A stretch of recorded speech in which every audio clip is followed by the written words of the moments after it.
Colorectal cancer is the second leading cause of cancer-related deaths from cancers that affect both men and women in the United States. Local 5's Shelley Botat shares some of the warning signs.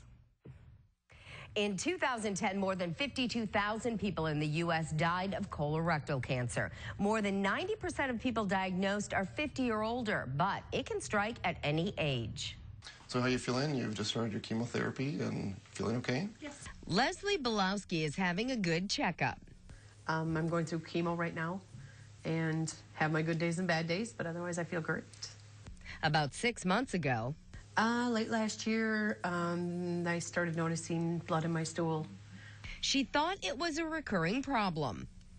I had hemorrhoids with all 3 of my children. But the bleeding didn't go away. So her family doctor sent her to Dr. Erik Johnson at Aurora BayCare Medical Center.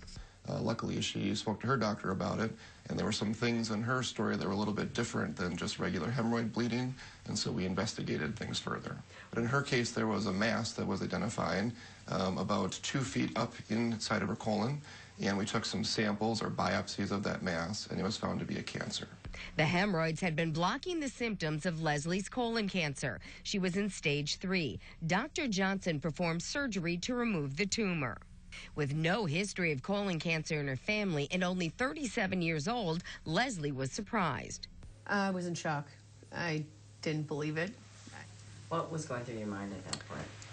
Lots of things, my kids, my family. There are warning signs to look for.